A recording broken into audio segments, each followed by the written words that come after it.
¿Ustedes conocen a este señor que está aquí? Sí. ¿Quién es? Salvador Allende, un gran presidente socialista. Presidente de Chile del 70 al 73 hasta que llegó el general y se acabó todo. Se cometieron muchos errores en su gobierno y que yo creo que sinceramente no dependían de él. Fue injusto. Fue injusta la muerte de él. No fue un buen presidente. Había mucha escasez de todo. A mí no me gustó personalmente. En Chile, la mayoría de los chilenos tendríamos que siempre estar pendientes de él, porque siempre él hizo para el pueblo chileno lo que nunca la derecha quiso entender.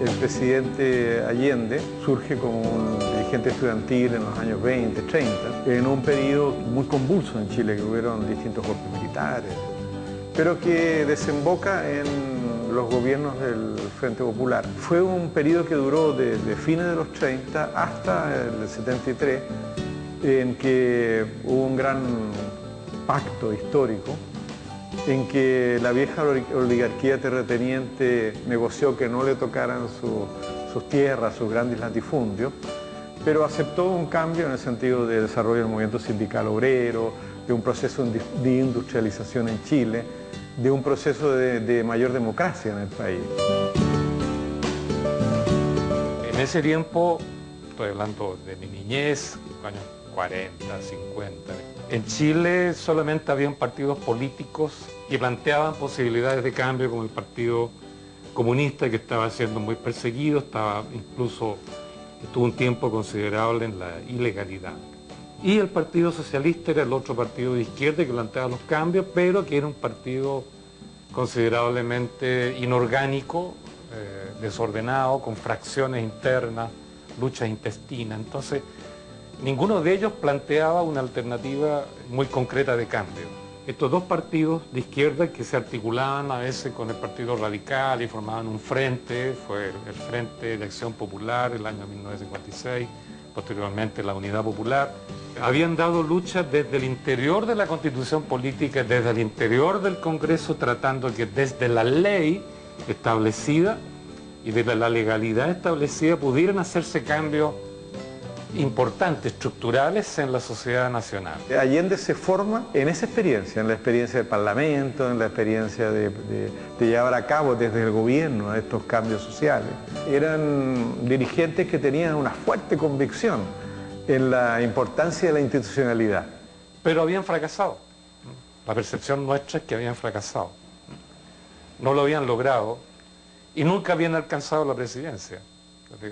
Allende ya se había presentado en 1952 y perdió, el 58 perdió, el 64 y perdió. Entonces ya muchos jóvenes de esa etapa, como digo, pensamos que había que buscar otro camino, no parlamentario, no legal, con ejercicio de poder popular y aún también posiblemente con las armas. Nosotros nos formamos en la política en los años 60. Se había producido la Revolución Cubana en América Latina, la lucha guerrillera se extendía por el continente y no teníamos la misma confianza en la democracia existente, institucional, existente en ese momento. Creíamos que era necesaria una democracia directa, participativa, creíamos que había que constituir un nuevo poder y ese poder tenía que ser un poder popular. Entonces, en eso teníamos diferencias con Allende, ¿no? O sea, aquí hay dos posturas, digamos, dos estrategias para alcanzar el poder y poner ese poder al servicio de las mayorías nacionales. Uno, la Revolución Cubana, el 1 de enero de 1959, hecha a la dictadura de Batista a través de una vía armada. Y en el caso nuestro, de acuerdo a nuestra idiosincrasia, a nuestra tradición política, elegimos un camino que se denominó la vía pacífica, pero que tampoco era tan pacífica, porque existía evidentemente un avance multitudinario de personas, de hombres, de mujeres, de jóvenes, pero participando en otro sentido, en el sentido positivo, del trabajo voluntario, de entregar sus horas a esta revolución que habíamos conquistado en 1970 con Salvador Allende. Que se vayan a sus casas con la alegría sana de la limpia victoria alcanzada, y que esta noche, cuando acaricien sus hijos, cuando busquen el descanso, piensen en el mañana duro que tendremos por delante, cuando tengamos que poner más pasión y más cariño para hacer cada vez más grande a Chile y cada vez más justa la vida en nuestra patria.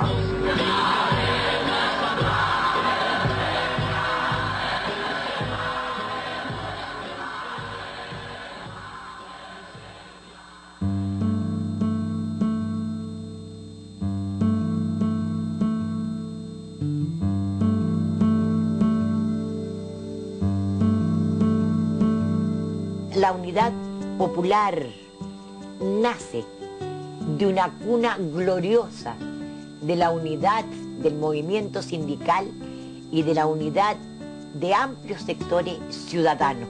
Y entonces Allende representa las fuerzas populares de la izquierda y se agregan en 1970, y esto es muy importante en la Unidad Popular, el concurso, la adhesión de sectores que se desprendieron de la democracia cristiana, de sectores cristianos, y se incorporaron a través del MAPU y de la izquierda cristiana a esta vasta campaña que llevó a la victoria al gobierno de Salvador Allende. Yo creo que si algo que caracterizó además el periodo de la Unidad Popular fue esa pasión que despertó nuestro pueblo, ese sentirse protagonista, el ser parte de esa historia, el sentirse convocado a ese profundo cambio, esa unidad de la izquierda que él logró conformar con Partido Socialista, Comunista y otras fuerzas. Era una coalición de más de 6 partidos que apoyaban entonces esta característica, y lo que él hacía era radicalizar cambios profundos que eran necesarios, porque hasta ese momento se había vivido sociedades que eran democráticas en el sentido político, de tener libertad, de tener parlamento, en fin, pero tremendamente, en alguna medida, tremendamente excluyente para la gran mayoría. Bueno, y se constituye la Unidad Popular con un programa de una envergadura que interpreta una exigencia a veces soterrada, otras veces a viva voz, de que Chile necesitaba cambios de fondo. Era una suma de esperanzas, de expectativas de distintos sectores sociales y también de distintos sectores políticos, que en general aspiraban a un cambio democrático, un cambio revolucionario, de mayor igualdad social, de mayor solidaridad en nuestra sociedad. Es la posibilidad de generar una conciencia sumamente importante en nuestro país de que era posible el sueño de Salvador Allende, como él decía, que era generar una sociedad socialista, pero como él también decía, acorde a nuestras tradiciones, a nuestra institucionalidad, o dicho de otra manera, como él dijo, un socialismo en democracia, pluralismo y libertad.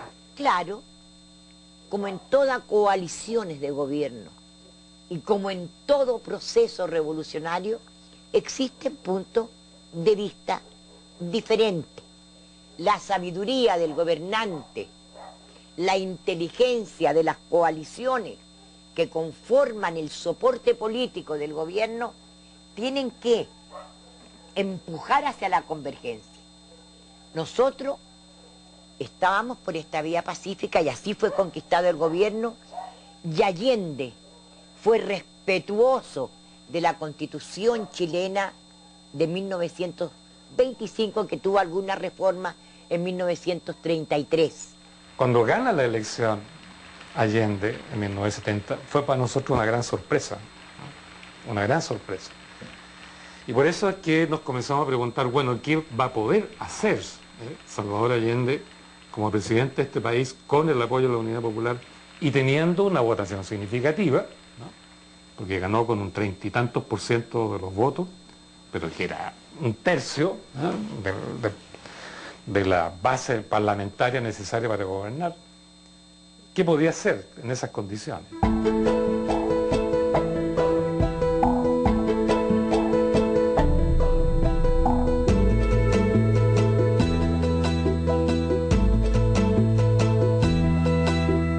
La Unidad Popular, expresada fundamentalmente en el liderazgo del presidente Allende, accede al gobierno con un programa que se llamó de las 40 medidas.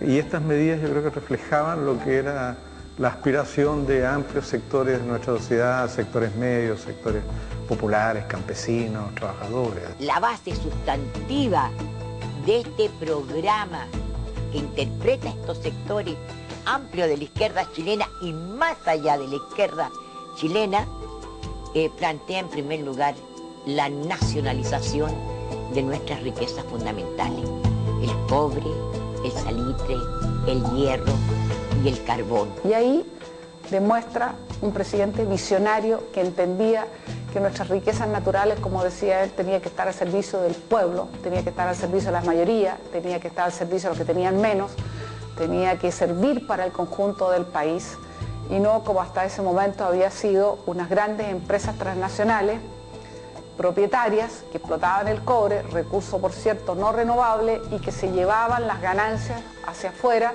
y lo que quedaba en Chile era bastante poco.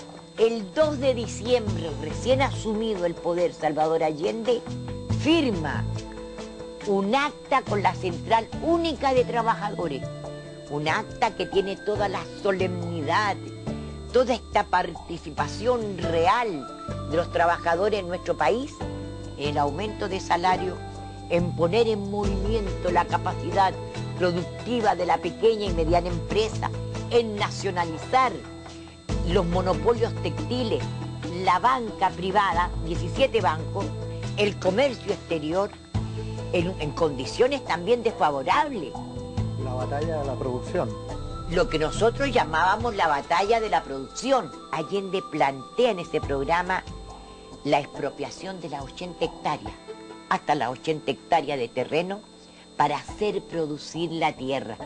Entonces Allende te decía que el cobre era el sueldo de Chile y la reforma agraria era el pan de Chile. Eran cambios muy radicales que era ya comenzar a construir las bases para una sociedad socialista. Yo pienso sí que hubieron confrontaciones.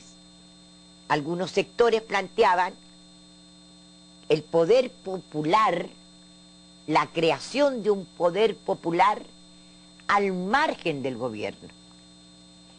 Y Allende esto lo discute con los partidos políticos, envía una carta pública a los jefes de partidos políticos planteando así, con la fuerza, con el contenido, con ese pecho abierto, con ese racionamiento lúcido de Allende, que el poder popular debe ser ejercido por el pueblo, no paralelo al gobierno, sino para fortalecer el poder popular con las masas en el gobierno para dar cumplimiento estricto a este programa y a las 40 medidas que tenían que ver con la salud, la vivienda, con los derechos de la mujer y fundamentalmente con los derechos de los trabajadores.